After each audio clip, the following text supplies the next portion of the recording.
Everyone, Ganapati Bappa Moria, Radhe Krishna. বন্ধুরা কেমন আছো তোমরা? আশা করি তোমরা সকলে খুব ভালো আছো। আমি এখানে রিডিং করব। তুমি যাকে নিয়ে ভাবছো সেই মানুষটা এই মুহূর্তে তোমাকে নিয়ে কি ভাবছে, মানে কি এনার্জিতে রয়েছে। সম্পূর্ণ টাইমলেস রিডিং হবে বন্ধুরা। যখন যেদিন তোমার চোখের সামনে এই রিডিংটা আসবে তখন সেই মুহূর্তের মেসেজ তুমি জানতে পারবে। তো বন্ধুরা, যদি আমার চ্যানেলের সাথে যুক্ত হতে চাও অবশ্যই চ্যানেলটিকে সাবস্ক্রাইব করে বেল নোটিফিকেশান অন করে দিও, যাতে পরবর্তী কোনো আপডেট মিস না হয়। তো চলো বন্ধুরা, শুরু করে দিচ্ছি আজকের রিডিং, যেখানে আমি দেখব তুমি যাকে নিয়ে ভাবছো সেই মানুষটা এই মুহূর্তে তোমাকে নিয়ে কোন এনার্জিতে আছে, যাতে তুমি ক্ল্যারিটি পেতে পারো। ডিভাইন ইউনিভার্স, অ্যাঞ্জেল, স্পিরিট, আমাকে ডিভাইন মেসেজ দাও। এটা কালেকটিভ লেভেলের রিডিং বন্ধুরা। যদি তোমরা পার্সোনাল রিডিং বাই করতে চাও তাহলে হোয়াটসঅ্যাপে দেওয়া নাম্বারে হোয়াটসঅ্যাপ করতে পারো, কল করো না, মেসেজ করো, বুকিং পেয়ে যাবে। Personalize reading photo, date of birth এবং নেমের বেসিসে হয়। তো যদি তোমরা চাও যে তোমার পার্টনারের অ্যাকুরেট এনার্জি জানার জন্য, তাহলে তোমরা পার্সোনাল রিডিং বুক করতে পারো। আদারওয়াইজ এটা general collective reading, it May or may not resonate with all. ঠিক আছে, তো চলো বন্ধুরা দেখে নেব তুমি যাকে নিয়ে ভাবছো সেই মানুষটার কারেন্ট এনার্জি তোমাকে নিয়ে কি। Stress, comparison, sorrow, beyond illusion, receptivity, slowing down. ওকে, আমি দেখতে পাচ্ছি তুমি যাকে নিয়ে রিডিংটা দেখতে এসছো বন্ধুরা, সেই মানুষটা নিজেকে যতই ম্যাচিওর মনে করুক না কেন, এই কানেকশানে সে পাস্টে অনেক বেশি ইম্যাচুরিটি দেখিয়েছে। মানে এমন ভাব দেখিয়েছে সে যেন বেশি বোঝে, সে যেন বেশি জানে, সে যেন ইমোশনালি বেশি ম্যাচিওর। কিন্তু অ্যাকচুয়ালি আমি দেখতে পাচ্ছি ইমোশনালি আমার যারা ভিউয়ার্স আছো তোমরা বেশি ম্যাচিওর, তোমার পার্টনারে অতটা ইমোশনালি ম্যাচুরিটি নেই। এই মুহূর্তে আমি দেখতে পাচ্ছি তোমার পার্টনার যে এনার্জিতেই আছে সেটা আমি বলবো, কিন্তু পূর্বে তোমাকে সে অনেক বেশি হার্ট করে দিয়েছে। এতটা বেশি হার্ট করেছে যেখানে যেটা তার মনে হয়েছে সেটাই সবসময় করেছে। আপনার দিকটা বা আপনার পয়েন্ট অফ ভিউটা বা আপনার পারসেপশনটা বোঝার সে কোনোদিন চেষ্টাই করেনি। এই মুহূর্তে তোমার পার্টনার যথেষ্ট স্ট্রেসফুল এনার্জিতে আছে এটা দেখতে পাচ্ছি, এবং কম্প্যারিজন করছে পাস্টে আপনি তাকে যেগুলো বলতেন সেগুলো কেন বলতেন, আর এখন আপনি কিছু তাকে বলছেন না, আপনি পুরো চুপ হয়ে গেছেন, তার কারণই বা কী। এই মুহূর্তে আপনার পার্টনারের মধ্যে আমি দেখতে পাচ্ছি খুব বেশি স্ট্রেস সে অনুভব করছে, কারণ সে কম্পেয়ার করতে পারছে যে পাস্টে আপনি যেটা তাকে বোঝাতেন তখন তার মনে হতো আপনি বেশি নিজেকে বোঝেন, আপনি বেশি জ্ঞান দিচ্ছেন, এই সমস্ত এক্সট্রা, কিন্তু ব্লা ব্লা ব্লা। কিন্তু এখন তার মনে হচ্ছে যে না, আপনি যেটা বলতেন সেটা কোনো জিনিসের কোনো একটা টপিক নিয়ে আপনাদের আলোচনা হলে আপনি আসল আসপেক্টেই আপনার পার্টনারের সামনে তুলে ধরতেন, কিন্তু আপনার পার্টনারের সেটা বিশ্বাস হতো না। তো এখন যখন আপনি তার সাথে নেই, ডেফিনেটলি এখানে একটা সেপারেশন, নো কন্ট্যাক্ট, আমি ব্রেকআপ সিচুয়েশান দেখতে পাচ্ছি, যার প্রভাবে তোমার পার্টনার অনেক বেশি সরোতে আছে, সরোতে মানে দুঃখতে আছে। কারণ এখন তার মনে হচ্ছে যে আপনি তাকে বলতেন যখন, তখন সে আপনার কথাগুলো শুনতো না, বা শুনেও এক কান দিয়ে অন্য কান দিয়ে বার করে দিত, এক কান দিয়ে ঢুকিয়ে অন্য কান দিয়ে যা। তো এখন আপনার পার্টনারের মনে হচ্ছে, কারণ আমি দেখতে পাচ্ছি আপনি এখন চুপ হয়ে গেছেন, যার প্রভাবে আপনার পার্টনার বুঝতে পারছে যে আপনি কেন চুপ হয়ে গেছেন। তো বাকি সমস্ত মানুষের কথা আপনার পার্টনার শুনেছে, কিন্তু আপনার কথা শোনেনি। এর প্রভাবে আমি এখন দেখতে পাচ্ছি আপনার পার্টনার এইটা উপলব্ধি করার চেষ্টা করছে যে আপনার মধ্যে যে চেঞ্জটা এসছে সেই চেঞ্জটা কেন এসছে। তার কারণ হিসাবে সে এটাই দেখতে পাচ্ছে রিফ্লেক্ট করে, যে আপনার মধ্যে যে পরিবর্তনটা এসছে সেটা সে নিজে আপনার মধ্যে আনতে সাহায্য করেছে। মানে আপনার থেকে সে এমন ব্যবহার আশা করেনি। মানে আপনার পার্টনারের এটাই বর্তমানে মনে হচ্ছে যে আমি তাকে যা ব্যবহার দিয়েছি তার প্রভাবেই আজকে আমার পার্টনার চুপ হয়ে গেছে। তো যদি আপনি আপনার পার্টনারকে চেস করছেন না, চুপ হয়ে আছেন, তো একদম ঠিক করছেন, কারণ আমি দেখতে পাচ্ছি আপনার পার্টনারের মধ্যে এখন ধীরে ধীরে সে ওপেন আপ হতে পারছে। কারণ আমি দেখতে পাচ্ছি এই মানুষটা আপনার দিকে এগোতে চায়, কিন্তু তার খুব বেশি বার্ডেন ফিল হচ্ছে। একটাই বার্ডেন ফিল হচ্ছে, তার এটা মনে হচ্ছে যে আপনি তাকে পেছনে ফেলে রেখে আগে এগিয়ে গেছেন, আপনি তার পরোয়া করা ছেড়ে দিয়েছেন।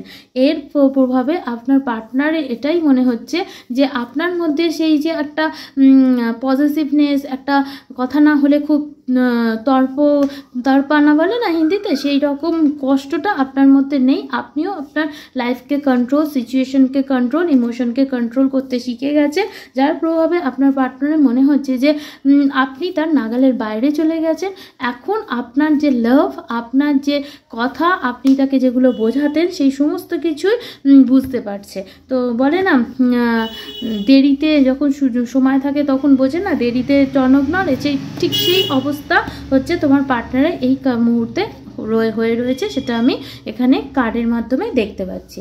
তো চলো বন্ধুরা আরও দেখবো যে তোমার পার্টনার আরও কি অনুভব করছে। মনোলজি ডেক থেকে দেখে নিই।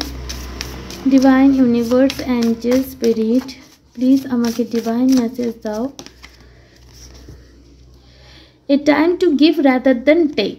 তো হতে পারে এই কানেকশানে আপনি ইনভেস্ট করেই গেছেন, আর আপনার পার্টনার হয়তো এই কানেকশানে সেইভাবে ইনভেস্ট করেনি, না টাইম, না এনার্জি, না নিজের ফিজিক্যালি, মেন্টালি, ইমোশনালি, ফিনান্সিয়ালি কোনো ভাব থেকেই সেইভাবে আপনার পার্টনার ইনভেস্ট করেনি, আর আপনি ইনভেস্ট করে গেছে। তো এখন আপনার পার্টনার বুঝতে পারছে, কারণ আপনি ইনভেস্ট করাটা ছেড়ে দিয়েছেন, সেই তার প্রভাবে আপনার যে ভ্যালু সেইটা সে বুঝতে পারছে। তার সাথে সাথে তার এই রিয়েলাইজেশনটাও হচ্ছে যে সম্পর্ক চলে তখনই যখন একটা ইকুয়াল গিভ অ্যান্ড টেক হয়।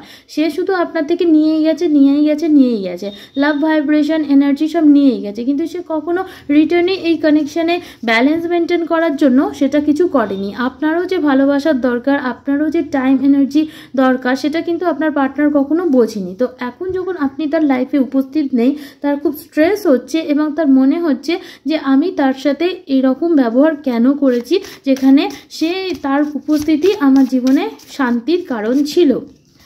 তো এর প্রভাবে ওয়ার্ক থ্রু ইয়োর ফিয়ার্স। তো আপনার পার্টনারে এই মুহূর্তে লিটারেলি ভয় হওয়া শুরু হয়ে গেছে আপনাকে হারানোর।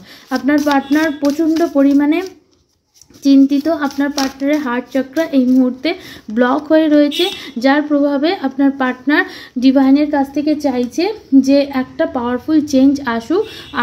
আপনার মধ্যে যে চেঞ্জটা এসে গেছে সেই চেঞ্জটা বদলে যাক এবং এই কানেকশানের মধ্যে একটা পজিটিভ চেঞ্জ আসুক, যার প্রভাবে আপনি এই কানেকশানে নতুন করে একটা মুভ নিয়ে নেন এবং তার প্রভাবে সে আপনার সাথে ইউনিয়নে এসে যাক। মানে আপনার পার্টনার আপনার দিকে অ্যাকশন নিতে ভয় পাচ্ছে এবং চাইছে আপনি প্রত্যেকবারে যেরকম সাহস করে ফার্স্ট মুভ নিতেন, এবারেও আপনি নিয়ে নিন এবং আপনি যেরকম প্রত্যেকবারে তাকে লাভ কনফেস করতেন, সিচুয়েশনে ভালোবাসা দিয়ে বোঝানোর চেষ্টা করতেন, কেন আপনি সেটা করছেন না? আপনি যদি সেটা করেন তাহলে আপনার পার্টনার আপনার সাথে একটা নিউ স্টার্ট করতে রাজি আছে এবং আপনার পার্টনার এটাই চাইছে যে আপনার যখন তার সাথেই থাকাই স্বপ্ন ছিল, তাহলে আপনি স্বপ্ন থেকে পিছুপা হয়ে কেন গেছেন? তো ডেফিনেটলি বন্ধুরা আপনার পার্টনারে এই এনার্জি আছে, কিন্তু এই এনার্জি আছে মানেই আপনাকে তার দিকে এগিয়ে যেতে হবে না, কারণ আপনার সাথে কি কি সিচুয়েশন হয়েছে, আপনাকে কি কি ফেস করতে হয়েছে সেগুলো আপনিই জানেন। আপনার পার্টনার ভাবতেই পারে আপনি যাবেন, আপনি চেস করবেন, কিন্তু আপনি চেস করবেন কি করবেন না সেটা সম্পূর্ণ আপনার ব্যাপার, আপনার সেলফ রেসপেক্টের ব্যাপার। যদি আপনার মনে হয় যে আপনার কন্ট্যাক্ট করলে আপনার পার্টনারের সাথে আপনার কানেকশন ভালো হয়ে যাবে এবং যে মিস্টেক আপনার পার্টনার আগে করেছে সেটা করবে না, তাহলে নিজের দায়িত্বে কন্ট্যাক্ট করবেন। আর আপনার যদি মনে হয় যে না অনেক করে নিয়েছি আমি আর করব না, এবার যদি কানেকশন ঠিক করতে গেলে ওকেই করতে হবে, তাহলে আপনি যেরকম নিজের কাজ নিজের ওপর করছেন করে যান এবং সিচুয়েশনকে ডিভাইনের আন্ডারে সারেন্ডার করে দিন, কারণ ডেফিনেটলি আপনার পার্টনারের মধ্যে পজিটিভ চেঞ্জ এসছে, কিন্তু আপনার পার্টনার আপনার দিকে অ্যাকশন নেওয়াটা আপনার থেকেই স্টার্ট চাইছে। তো সে যদি নিজে ভুল করে থাকে তাহলে সে নিজে আসবে, আদারওয়াইজ আপনার যেটা ঠিক বলে মনে হবে সেটা করবেন। এমন যেন না হয় যে আপনি গেছেন বলে আপনার পার্টনারের ইগো বুস্ট হয়ে যায়। তো সেটা খেয়াল রেখে অবশ্যই যাই অ্যাকশন নেবেন ভেবে চিন্তে করবেন, ঠিক আছে? চলুন দেখি বন্ধুরা আপনার পার্টনার আর কি এনার্জিতে আছে। Divine universe, Angel, spirit, please আমাকে ডিভাইন মেসেজ দাও। আমার ভিউয়ার্সের পার্টনার আমার ভিউয়ার্সের জন্য এখন কি ফিল করছে। 9 অফ কাপস। এখন বুঝতে পারছে যেরকম লাইফ পার্টনার তার দরকার ছিল সমস্ত গুণই আপনার মধ্যে আছে, কিন্তু আপনাকে হারানোর ভয় সে পাচ্ছে, কারণ আপনার একটা সম্পূর্ণ বিপরীত রূপ সে এই মুহূর্তে দেখতে পাচ্ছে। সান অ্যান্ড মুন, আগে আপনাকে যেরকম দেখতো তার সম্পূর্ণ বিপরীতভাবে সে দেখছে, যার প্রভাবে আপনার প্রতি আকর্ষণটা আরও বেড়ে যাচ্ছে। এখন মনে হচ্ছে আরে এটাই তো আমার উইশ ফুলফিলমেন্ট ছিল, আরে আমি চিনতে পারলাম না, যাকে আমি এরকম মনে করছিলাম সেই তো আমার আসল সোলমেট ছিল। কুইন অফ কাপস, আপনি যে ভালোবাসাটা দিয়েছেন সেটার চাপ আপনার পার্টনারের হৃদয়ে রয়ে গেছে, যার প্রভাবে আপনার পার্টনার আপনাকে এত বেশি করে মনে করছে। হ্যারোফেন, ডেফিনেটলি এই মানুষটা আপনার সাথে ম্যারেজ করতে চায়, লাইফ লং চলতে চায়, এবং আপনি তার সামনে একটা ইন্সপিরেশন, আপনার থেকে সে অনেক কিছু জানতেও পারে। হতে পারে বন্ধুরা আপনার অনেক বেশি নলেজেবল, আপনারা পূজা পাঠ বেশি করেন, পড়াশোনা করতে আপনার ভালো লাগে, টিচিং ফিল্ডে আপনি থাকতে পারেন, ল ফিল্ডে আপনি থাকতে পারেন। তো যাই হোক, আপনার অরা খুব পজিটিভ এবং আপনার পার্টনার আপনার সাথে একটা ফ্রেশ বিগিনিং তো করতেই চাইছে, একটা অফার তো করতেই চাইছে, কারণ কিং অফ কাপস। হতে পারে আপনার পার্টনার ক্যান্সার, স্করপিও, পাইসিস বা টরাস, ভার্গো, ক্যাপ্রিকন বা লিও, কারণ এখানে ক্যান্সার, স্করপিও, পাইসিস খুব বেশি, স্পাইসিসের এনার্জি খুব বেশি, তারপর টরাস, ভার্গো, ক্যাপ্রিকন, টরাসের এনার্জি, এছাড়াও লিও এনার্জি এখানে রয়েছে। এরিস, লিও, স্যাজিটেরিয়াস আছে, কিন্তু লিও এখানে প্রমিনেন্ট আছে। আপনার পার্টনার এই মুহূর্তে রয়েছে যাব কি যাব না, ভগবানের কাছে ছেড়ে দেবো না নিজে কনফেস করব, কি হবে কনফেস করলে, তো এই এনার্জিতে রয়েছে। ডেফিনেটলি কিং অফ কাপস মানে এই মানুষটা ভালো আপনাকে প্রচণ্ডই বাসে, কিন্তু এক্সপ্রেস একদমই করতে পারে না বা করতে তার অসুবিধা হয়। এই মুহূর্তে তার নিজের ইমোশন ওভারফ্লো হচ্ছে, এই মানুষটা এবার এই কানেকশনকে অফিসিয়াল করে নিতে চাইছে ট্রেডিশনাল ওয়েতে, বা আপনি যদি রেজিস্ট্রি বলেন রেজিস্ট্রি ম্যারেজ করে সে আপনাকে চুজ করে নিতে চাইছে। অলরেডি সে সোল লেভেলে আপনাকে চুজ করে নিয়েছে এবং ডিভাইনের কাছে অলরেডি প্রে করছে। তো এমন সিচুয়েশনের মধ্যে দিয়ে যাচ্ছে আপনার পার্টনার, যেখানে সে আপনার ভ্যালুটা রিয়েলাইজ করেছে এবং আপনাকে অ্যাপ্রিসিয়েট না করে বা লেস ভ্যালুয়েবল ফিল করিয়ে আপনার পার্টনারের এই মুহূর্তে একটা অনুশোচনা করছে, যেখানে আপনার পার্টনারের সমস্ত রকম ক্ল্যারিটি সে পেয়ে গেছে এবং তার মনে হচ্ছে আপনার ভালোবাসাই তার জীবনে মানসিক শান্তি এনে দেয়। তাই এই কানেকশানটাকে সে অফিসিয়াল করতে চাইছে, কারণ সে নিজের ইমোশন সম্পর্ক এই মুহূর্তে ওয়াকিবল হতে পেরেছে, এবং যার প্রভাবে আপনার পার্টনার আপনাকেই সমস্ত কিছুর জন্য ছেড়ে চুজ করতে চাইছে এবং ঈশ্বরের কাছে ব্লেসিং চাইছে, যাতে অ্যাজ সুন অ্যাজ পসিবল এই স্টার্টটা হয়ে যায়, সেটা আপনি করুক বা সে করুক। তো বন্ধুরা এই রইল রিডিং যদি ভালো লেগে থাকে like, share, subscribe. Thank you.